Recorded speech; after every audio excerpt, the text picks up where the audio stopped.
저희 어머니가 말씀하시기를 제가 어렸을 때에 저희 집안이 식구가 많을 때는 15명이 됐다고 그럽니다. 종손인데 자녀들도 셋이고 또 아버지의 동생들, 아가씨들 포함하고 또 시골에서 도시로 이렇게 이사 온 집은 우리 집밖에 없어서 시골에서 시내로 유학 온 사람들 전부 다 우리 집에서 하숙 아닌 하숙처럼 그렇게 지냈다고 합니다. 아버님은 초등학교 선생님이신데 초등학교 선생님 월급으로 그 많은 사람들을 봉양하고 자녀들 대학 교육을 다 시키고 또 집도 사고 저축도 하는 우리 어머니가 참 놀랍습니다. 지금까지도 그 습관이 되셔서 옷 하나 음식 하나 제대로 살 줄도 모르신 그 어머니. 씨는 누군가가 뿌리는데 사실은 밭이 좋아야 된다는 거죠.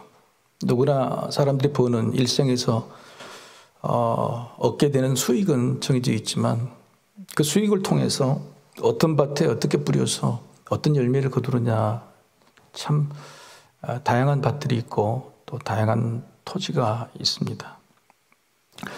누가복음 17장에서는 예수님께서 이제 공생애를 거의 다할 즈음에 바리새인에게 질문을 하나 받습니다. 당신이 하나님의 나라 그러는데 도대체 하나님의 나라는 언제 왔고 또 언제 올 것이 우리 눈으로 볼 수 있냐고 물어보지요. 참 예수님은 한심스러운 이야기죠. 2년 3년여간에 예수님께서 그렇게 하나님 나라를 보여주셨잖아요. 말씀으로 보여주시고 사랑으로 보여주시고 능력으로 보여주시고 그 다음에 세상 사람들이 스스로도 저분은 하나님의 아들이 아니고서는 이 일을 할 수 없다고 하는 그 놀라운 것들을 보여줌에도 불구하고 사람들은 바리새인들 특별히 이런 사람들은 하나님의 나라가 온지 안 온지 아직 오지 않았다고 생각했던 거죠. 예수님께서 얼마나 답답하시는데 그래도 대답을 해주시죠. 하나님의 나라는 눈으로 보고 안 보고가 아니라 영적인 문제다. 그리고 이미 하나님의 나라는 너희 안에 와 있다. 이렇게 이야기를 합니다. 하나님 나라가 이미 너희 안에 와 있다. 깜짝 놀라겠죠. 그들은 이해하지 못합니다. 하나님 나라가 여기 와였으면 하나님의 나라에 누릴 수 있는 놀라운 그 능력들, 자유, 평안함, 자신들이 하나님을 기다렸던 그것들이 또 상을 받게 될 그런 일들이 있을 텐데 아무것도 일어나지 않았기 때문에 그렇죠. 예수님이 말씀하시는 이유는 뭐냐면 너희 밭이 문제다 이렇게 이야기하는 겁니다. 예수님이 이 땅에 오셨죠. 복음의 씨를 가지고 이 땅에 오셨습니다. 그래서 이 땅에 심어졌는데 2년 3년이 지나도록 너희 안에 지금 너희 밭에 심겨진 그 씨가 심겨졌는지도 모르고 그 다음에 그 심겨진 씨가 열매 맺을 생각은 더더욱 하지 못하는구나 라고 밭을 이야기하신 거죠. 예수님께서 하나님의 나라 천국에 대해서 많이 말씀하셨습니다. 근데 여러분 이제 주일날도 말씀 나누겠지만 성경에서 천국이라고 말하는 것은 단 한 군데밖에 없습니다. 천국이라고. 그러니까 우리가 알고 있는 죽어서 가는 저 천국, 하나님이 계신 천국에 대해서 예수님은 단 한 번도 사실은 말씀하신 적이 없어요. 예수님은 뭐라고 말씀하시냐면 죽어서 가는 천국이 아니라 내가 가져온 하나님의 나라에 대해서 말씀하셨어요. 그래서 예수님이 말씀하신 용어는 천국이란 용어가 없고 전부 다 하나님의 나라를 제자들이 자기 해석으로 천국이라고 이야기를 해석한 겁니다. 이게 예수님이 가져오신 하나님의 나라는 그 씨앗을, 복음이라는 씨앗을, 용서라는 씨앗을, 사랑이라는 씨앗을 세상의 밭에 뿌리신 거죠. 근데 그 밭마다 열매가 어떤 건 자라고 자라지 못하고 하는 그런 문제를 예수님께서 말씀하시고 있는 겁니다.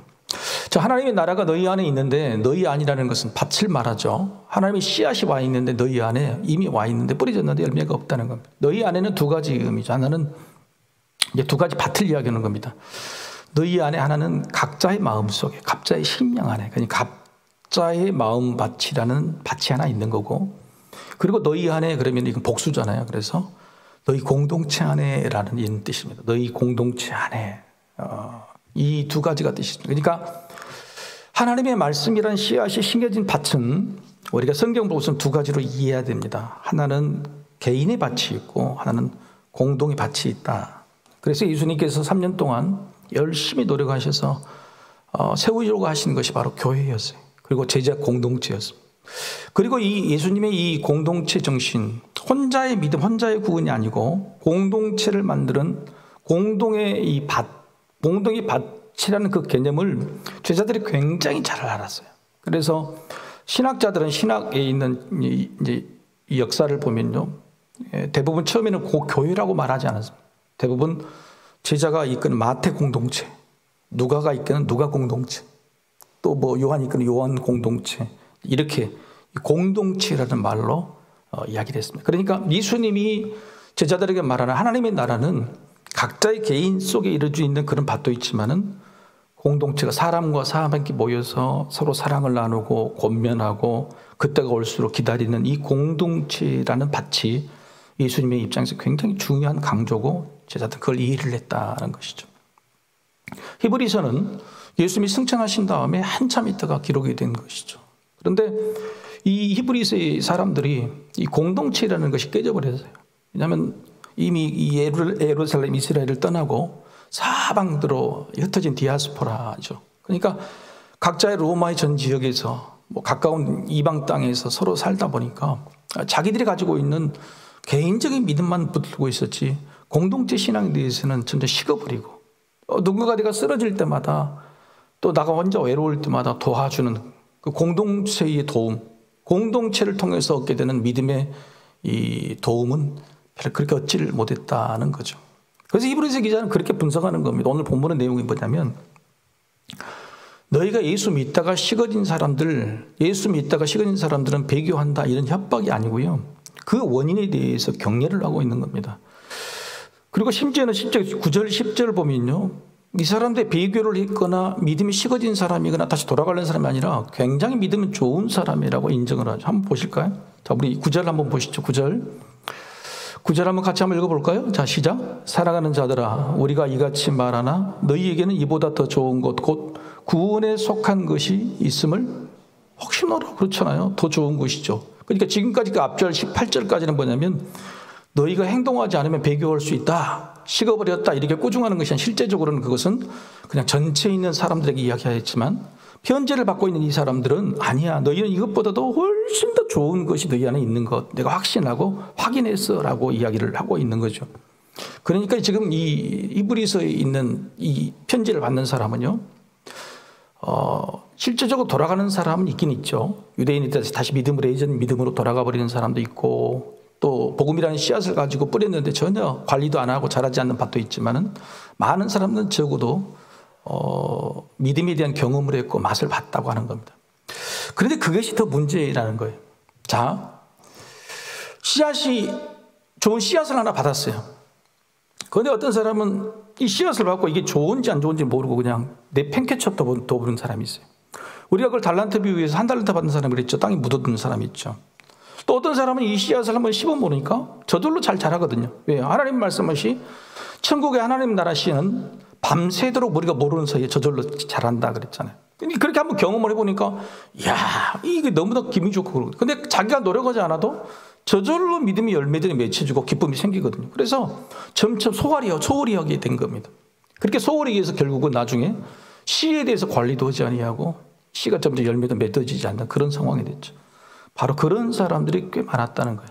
그런 사람들 심지어는 뭐라고 그러냐면 4절부터 6절까지 한번 읽어볼까요? 어느 정도까지 경험을 했는데 이렇게 된 4절부터 제가 읽겠습니다. 한번 빛을 받고 하늘의 은사를 맛보고 성령에 참여한 바 되고 하나님의 선한 말씀과 내세의 능력을 맛보고도 6절에 타락한 자들은 다시 새롭게 하여 회개하게 할 수 없나니 이는 그들이 하나님의 아들을 다시 십자가에 못 박아 드러내놓고 욕되게 함이라는 거죠. 여러분, 씨의 존재, 씨의 가치, 열매를 몰라서 땅에 묻어놓는 사람보다도 더 회개할 수 없고 더 이상 기회가 없는 사람은 뭐냐면 한번 모든 이 씨, 복음의 능력, 하나님 나라를 경험만 하고도 관리하지 못해서 나중에 배교에까지 버려진 배교에까지 빠진 사람들은 돌아설 수 없다는 겁니다. 이게 무서운 거예요. 경험이 없는 사람, 교회를 다녀도 어떤 능력이나 하나님 나라의 어떤 평강이나 주신 그 은사나 이런 것들을 경험하지 못한 사람은 그래도 회개할 기회가 있고 용서받을 기회가 있다 그러는데 그런 씨를 심고도 그런 성령의 능력이나 체험을 받는 사람이 오히려 그걸 관리하지 않아가지고 나중에는 아무런 열매도 맺지 못할 때 그래서 나중에 결국은 배교의 상황까지 믿음을 잃어버린 상황까지 됐을 때 그 사람은 더 이상 회개의 기회가 없다고 경고를 하고 있는 겁니다. 자, 무슨 말이냐면 예수님께서 바리새인들의 질문을 받고 그 다음에 제자들이 뭐라냐면 저희들은 아무리 설명해도 몰라. 저희들은 아무리 하나님 나라를 설명해도 3년 동안 해도 모른단 말이에요. 저들은 이미 하나님을 믿는 사람들이었고 하나님을 잘 섬긴다고 하는 사람들인데 저들은 이미 하나님의 씨앗을 3년 동안이나 봤으면서도 저들은 도저히 하나님이 택한 사람이 아니야. 선택한 사람이 아니야. 가능성이 없어 라고 말하고 있는 거죠. 여러분 이 말씀 얼마나 무서운 말씀일까요? 우리가 한번 생각해 봐야 되는 겁니다. 우리는 정말 하나님이 주신 선택하신 사람이 맞는가? 또 그런 은혜를 받고도 우리는 그 은혜를 잘 관리했는가라는 또 그것을 방치하면은 우리가 그래도 나는 구원 받겠거니 부끄러운 구원을 받겠거니 하는 이 정도의 믿음으로 그냥 여전히 덮어버리고 게을러지고 있는 것인지 아니면 어떻게든 이 불길을 일으켜보려고 어떻게든 이 기쁨을 다시 한번 살려보려고 이 감격과 감사를 다시 한번 얻어보려고 열심히 기도하고 간절한 마음으로 그렇게 안타까이 노력하고 있는가 여기에 대해서 우리가 한번 생각해 볼 필요가 있습니다. 우리 3절을 같이 한번 읽어볼까요? 3절 3절 읽어보시죠.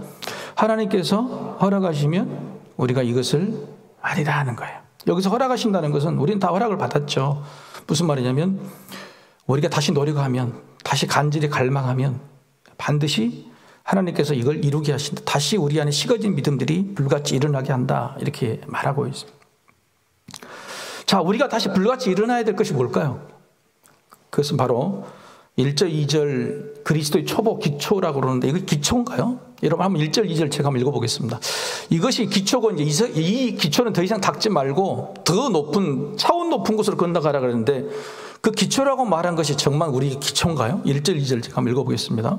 그러므로 우리가 그리스도의 도의 초보를 버리고 죽은 행실을 회개함과 하나님께 대한 신앙과 세례들과 안수와 죽은 자의 부활과 영원한 심판에 관한 교훈의 틀을 다시 닦지 말고 완전한 대로 나아갈지니라. 여러분 이게 초보인가요? 네 가지를 말하고 있잖아요. 그렇죠? 죽을 행실을 회개하는 거 회개, 하나님에 대한 신앙, 그리고 세례와 안수 같은 교회, 그리고 부활과 영원한 심판에 관한 교훈이 복음의 기초인가요? 그렇지 않잖아요. 이것은 복음의 기초를 말하는 것이 아니라 그리스도의 초보라고 이것은 아주 첫 번째 단계라고 말하는 것이 아니라 하나님이 우리에게 뿌려주신 예수 그리스도를 통해서 뿌려주신 씨의 이 전체입니다. 씨라는 것의 소중함이 이렇게 귀한 것이라는 걸 말하고 있는 거예요. 네 가지를 볼까요? 복음이 우리에게 씨앗을 딱 뿌렸을 때에 우리는 제일 먼저 느껴진 게 뭐냐면 내가 죄인이구나. 회개. 그렇죠? 복음에 내 안에 들어왔을 때 이런 회개를 느끼는 사람도 많지가 않습니다. 근데 이걸 초보라고 말하기는 어렵잖아요. 그렇죠? 그러니까 지금도 내 말씀이 내 안에 딱 들어와 있는데 말씀을 받을 때마다 내 마음이 나는 죄인이구나. 내가 죄를 지었구나. 회개의 마음이 드냐 안 드냐 말이에요. 여러분 드십니까? 안 드십니까? 이렇게 많이 안 드신다고 그러면 여러분 초보도 아닌 건가요? 그게 아니잖아요. 근데 이 말씀은 복음의 씨앗이라는 것이 기초적으로 늘 우리에게는 이런 영향을 미친다고 하는 것입니다. 그래서 늘 이 기초적인 것을 점검해 봐라는 거예요. 그래서 우리가 말씀을 받고 복음을 받을 때 내 마음에 회개함이 생기는가. 두 번째는 하나님께 대한 신앙입니다. 1절, 2절을 살펴보면 하나님께 대한 신앙은 뭐냐면 땅만 쳐다본 것이 아니라 하나님을 두려워하고 하늘을 쳐다보게 되는 것인가.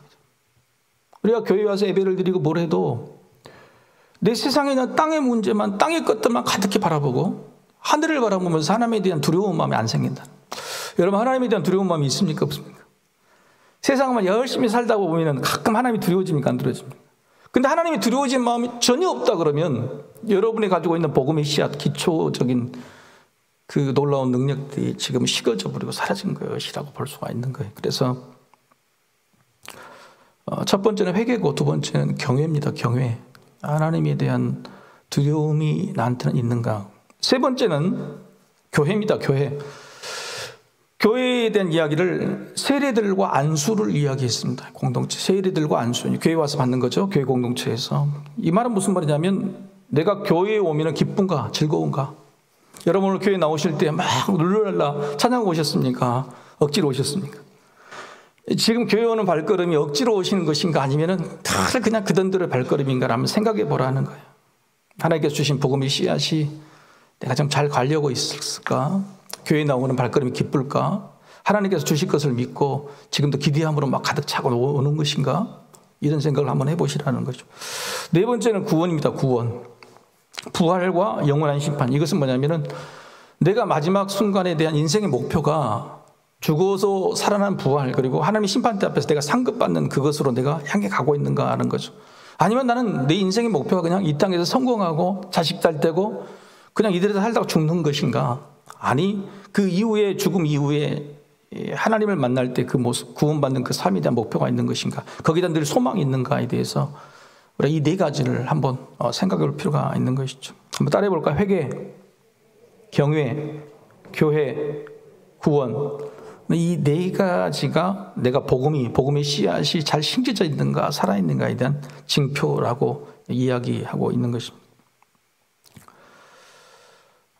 이브리서 이 기자는 너희가 선택받았고 갈망이 있으면 다시 회복할 수 있다. 그리고 배교회까지 절대 빠질 리가 없다라고 이야기합니다. 그리고 또 한 번은 너희가 이미 열심히 노력하고 최선을 다해서 구원의 확신을 가지고 있지 않느냐. 그러면서 바꾸중하고 그런 것이 아니라 격려하고 할 수 있다고 하는 그런 말로 지금 바꿔가고 있는 거예요. 특별히 너희에게 아까 9절의 말씀에 구원에 속한 것이 있음을 확신한다. 너희 열심히 노력했어. 최선을 다했어. 라고 이야기하면서 그 너희들이 구원에 속한 확신, 그러니까 그 씨앗을 잘 관리해서 만든 그 열매에 대해서 내가 알고 있는데 그 열매를 뭐냐고 소개를 합니다. 10절이죠. 10절 말씀 같이 한번 읽어볼까요? 자, 시작.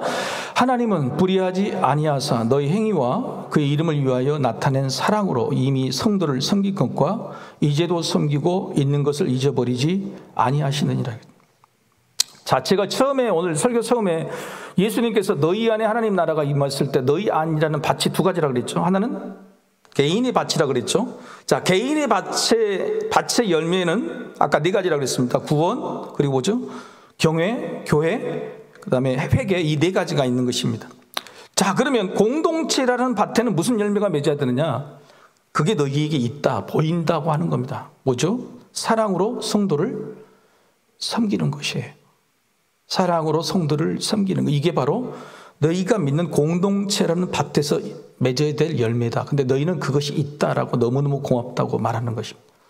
개인적인 구원에 대한 기쁨은 확인할 수 없죠. 그렇죠? 그거에 대해서 내가 모른다. 그런데 공동체, 너희가 믿는 믿음의 공동체, 쉽게 말하면 교회 공동체 안에, 너희가 있는 이 공동체 안에 들리는 소문이냐면 그 공동체에는 열매가 맺는 것을 내가 확인할 수 있었다. 그래서 난 너희에게 희망을 버리지 않는다고 하는 겁니다. 이것을 거꾸로 말하면 우리가 이제 개인의 밭에 복음의 씨앗이 열매를 맺지 않냐고, 회개도 없고 기쁨도 없고 자유함도 없고 구원에 대한 소망도 없어. 아무것도 교회 와서 내가 믿었던 신앙들이 다 식어버렸어. 그럼에도 불구하고 공동체라는 밭 안에, 교회 안에 속해 있으면 너희는 여전히 희망이 있다, 열매를 맺을 수 있다라고 하는 겁니다. 이게 굉장히 좋은 격려가 되는 그런 말씀이죠. 사랑하는 성도 여러분, 내 개인 신앙이 믿고 식었을지라도 내가 교회 안에 있고 믿음의 공동체 안에 있으면 다시 회복될 수 있다는 믿음을 가지시기를 소망합니다. 바로 오늘 그 이야기를 해주고 있는 거야. 너희는 혼자가 아니다. 같이 믿는 교회 안에서 신앙생활하면 다시 일어날 수 있다. 바로 그것이 뭐냐면 서로를 섬기는 사랑이 너희 안에 있기 때문에 그 사랑이 너희 안에 믿음을 다시 이렇게 세워줄 것이다 라고 이야기하는 겁니다.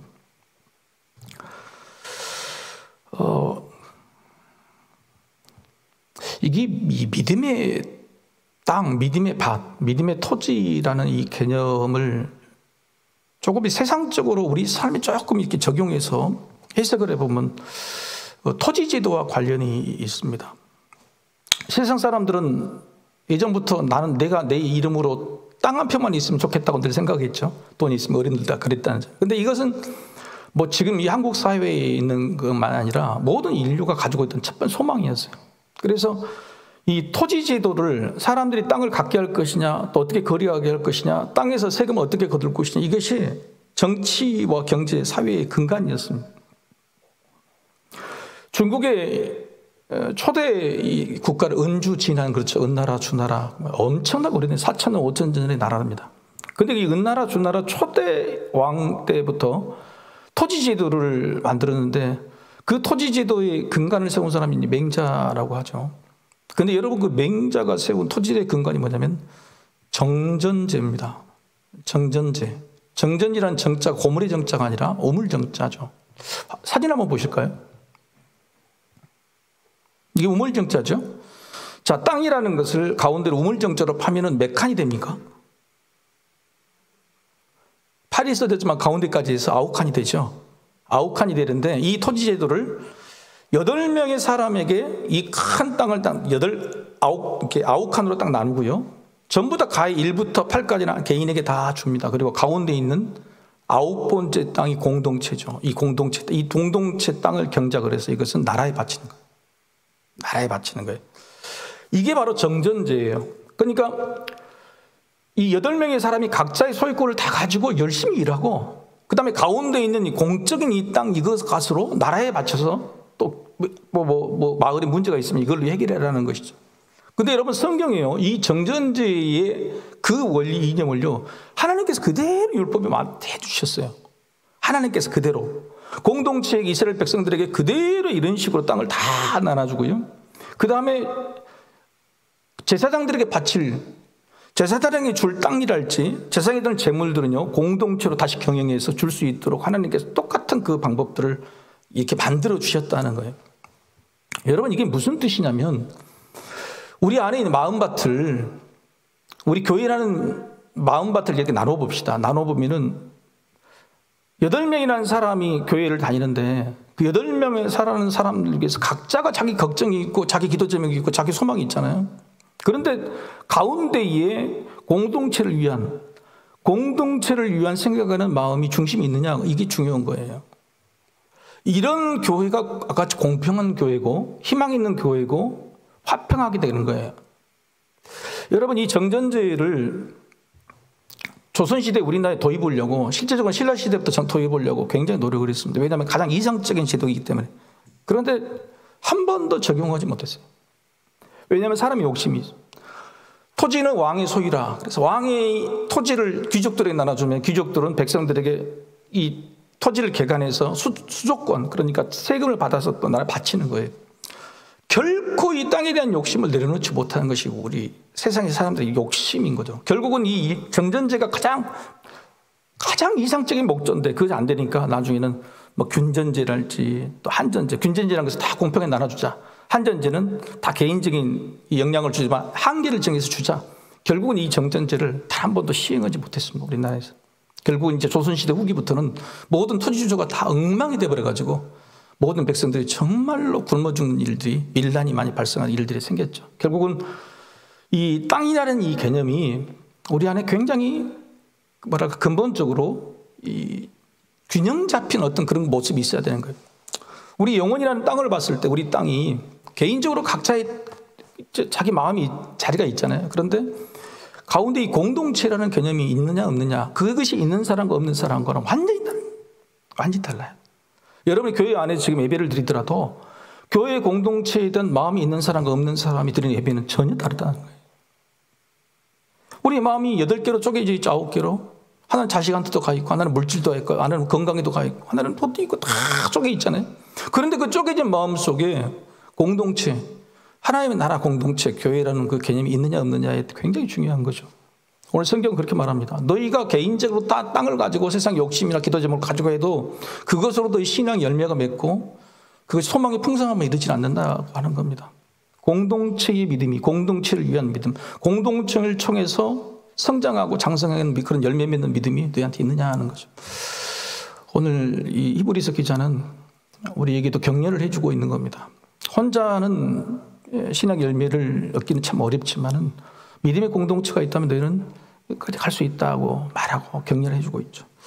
단지 바로 그 이야기를 이렇게 말하고 있습니다. 자, 11절과 12절, 내가 말했던 말씀을 11절과 12절을 결론을 보고 이제 이야기를 같이 읽어보시죠. 자, 여기 시작.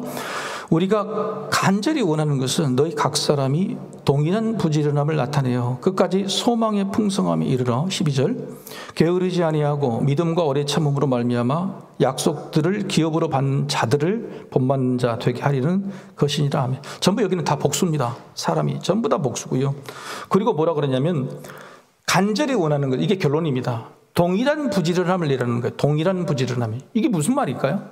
너희 교회 공동체 안에 어떤 사람이 다 예배를 드리고 기도를 하고 그러는데 한 사람은 열매를 맺고 한 사람은 낙오되고 한 사람은 이렇게 소외되고 이런 것이 아니라 모든 사람을 같이 격려해서 같이 똑같은 동일한 부지런함으로 소망의 풍성함이 될 때까지, 풍성한 열매가 맺어질 때까지, 그 소망이 이루어질 때까지 열심을 내라, 부지런히 좀 해보라는 거예요. 혼자 믿는 것에 부지런을 내는 것이 아니라 너희가 지금 서로를 사랑으로 섬겼던 것처럼 신앙에 있어서도 서로를 격려해서 같이 좀 하자고 이야기를 좀 해라, 이야기하고 있는 것입니다. 그렇게 될 때에 너희 믿음의 열매는 지켜지고 개인의 열매도 훨씬 커지게 된다는 거예요. 여러분, 우리 기도 제목에 공동체를 위한 기도 제목이 있습니까? 교회에 대한 기도 제목이 있어요? 정말 그것이 우리 마음 중심에 정전제처럼 마음의 중심에 그게 딱 자리 잡혀 있냐, 그것이 우리가 한번 생각해 볼 필요가 있는 것입니다. 공동체 밭에 대한 염려를 세 가지로 합니다. 첫 번째는 한번 따라해 보시죠. 게으르지 말라. 그렇죠? 교회가 게으를 수 있습니다. 기초에 머무는 교회, 말씀과 예배만 있으면 된다고 생각하는 교회, 말씀을 전혀 실천하지 않는 교회, 현재 안주하는 교회, 미래 비전도 없는 교회, 형식만 있는 교회, 이런 교회가 게으른 교회예요. 우리 교회는 게으른 교회가 되지 않기를 소망합니다. 비전을 향해서 살팍고살 하는 거예요. 힘들고 어려워. 홀라하냐고 목사님, 그만 좀 합시다. 그러면 현재 안주 충분해. 우리 교회 코로나 때 우리 교회만 다 예산도 다 채워졌고 다 행복은, 그게 게으른 교회. 그게 게으른 교회라고. 소망의 풍성함이 이룰 때까지 함께 동일한 부지런을 해서 끝까지 가야죠. 현재 안주하는 교회는 방지 떴게 돼 있어요. 두 번째는 동일한 부지런함. 그러니까 교회가요, 일부의 사람들만 끌고 가요. 80대 20의 법칙이라고. 제가 목회를 하면요, 20% 사람만 끌고 가도 잘할 수 있어요. 교회 다른 사람 신경 안 쓰고 이 사람만 딱 하면 돼요. 교구 목사님들도 마찬가지예요. 내 말씀 잘 듣고 앞에서 일하는 사람이 20%만 딱 살랑살랑 잘하면 교회는 그냥 끌고 갑니다. 근데 그건 교회 아닌 거예요. 교회 망치는 겁니다. 성도 일부만으로 이끌어가는 교회, 소외 및 낙오자에 대한 아무런 배려가 없는 교회, 성도의 리더십이 없어요. 성도의 리더십이 없고 교회의 목회자, 목사들만 열심히 끌고 가는 이런 교회, 당회만 끌고 가는 이런 교회는 동일한 부지런함으로 절대 공동체 열매를 맺을 수가 없다라고 하는 겁니다. 그래서 우리가 성도의 리더십을 가져야 됩니다. 여러분의 구역이나 어디든지 여러분의 리더십을 발휘할 수 있어야 되고, 얼마든지 그런 분들이 대접을 받는 교회가 돼요. 소외나 낙오된 사람들을 자꾸 챙기고 하는 그런 교회가 돼야 된다.